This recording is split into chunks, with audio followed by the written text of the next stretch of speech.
Bismillahirrahmanirrahim. Assalamualaikum warahmatullahi ta'ala wabarakatuh. Baiklah, saya akan mempresentasikan tugas mata kuliah perencanaan bidang kesehatan untuk memenuhi salah satu tugas ujian akhir semester. Perencanaan fasilitas dan personil kesehatan. Perencanaan atau planning adalah proses pengambilan keputusan yang menyangkut apa yang akan dilakukan di masa mendatang, kapan, bagaimana, dan siapa yang akan melakukannya.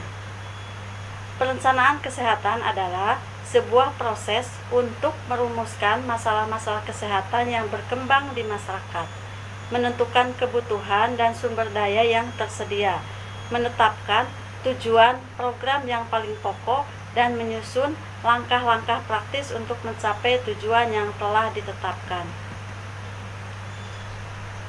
Fungsi perencanaan. Kontribusi pada tujuan atau cara-cara untuk mencapai suatu tujuan dan pihak mana saja yang diperlukan ketika merancang suatu perencanaan. Keutamaan perencanaan atau menyaring berbagai bahan dan literatur yang ada, kemudian mengambil intisari dari suatu rencana agar lebih tepat sasaran. Penembusan rencana. Efisiensi perencanaan menggunakan cara-cara yang paling cepat dan tepat dalam mengimplementasikan sebuah rencana yang telah tersusun. Penetapan target. Sasaran atau target group adalah kelompok masyarakat tertentu yang akan digarap oleh program yang direncanakan tersebut.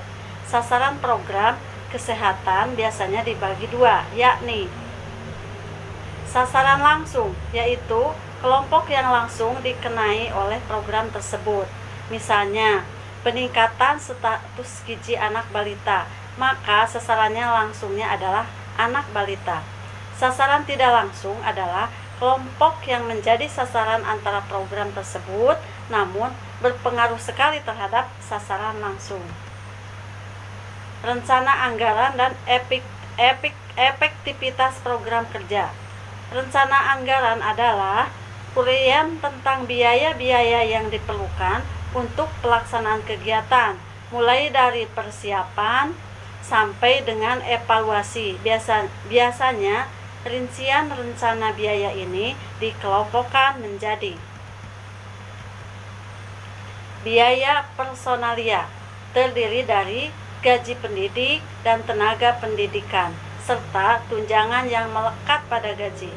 Biaya operasional, biaya pengeluaran uang untuk melaksanakan kegiatan pokok. Biaya sarana dan fasilitas. Biaya penilaian, biaya yang dibutuhkan dalam melakukan pengecekan dan usaha-usaha lain yang dilakukan untuk menjaga kualitas. Rencana strategis dalam program pelayanan. Dalam mempersiapkan perencanaan strategis, terdapat beberapa aspek perlu diperhatikan, termasuk dalam konteks bidang pelayanan, yaitu aspek keuangan atau financial management sebagai persyaratan penting terwujudnya kinerja yang baik. Aspek sumber daya manusia atau human resource management adalah aspek penting dalam sistem manajemen karena dapat menjamin efektivitas dan efisiensi penggunaan modal manusia.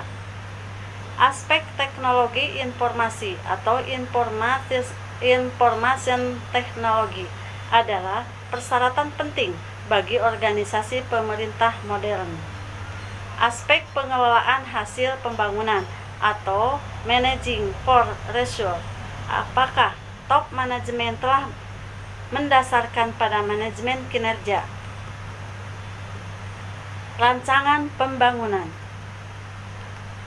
Rencana pembangunan jangka menengah bidang kesehatan atau RPJMK. Rencana pembangunan jangka menengah nasional atau RPJMN merupakan penjabaran dari visi, misi, dan program aksi pembangunan nasional. RPJMN ini terdiri atas 3 buku. Yang pertama, memuat prioritas pembangunan nasional.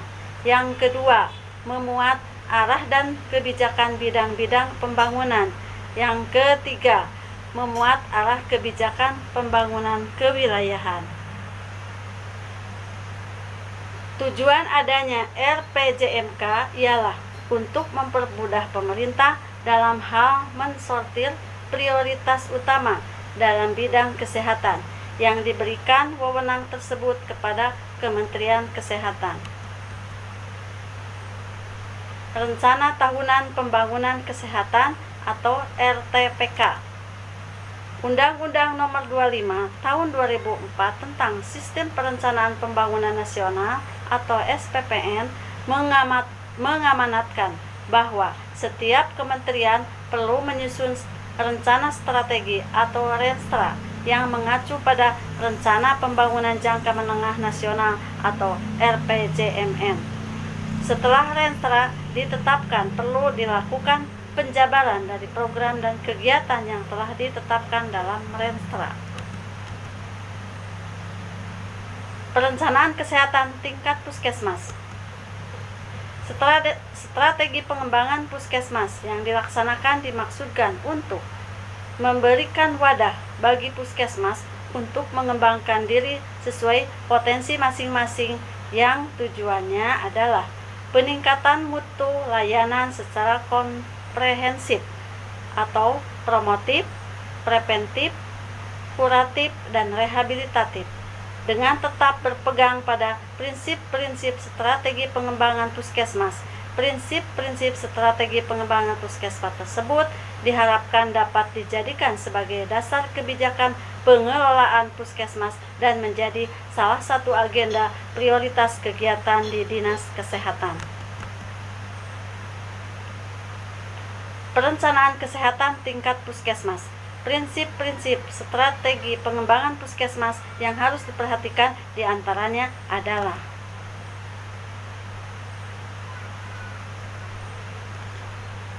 mengembangkan dan mengelola puskesmas sebagai pelaksana upaya kesehatan masyarakat atau UKM dan upaya kesehatan perorangan atau UKP.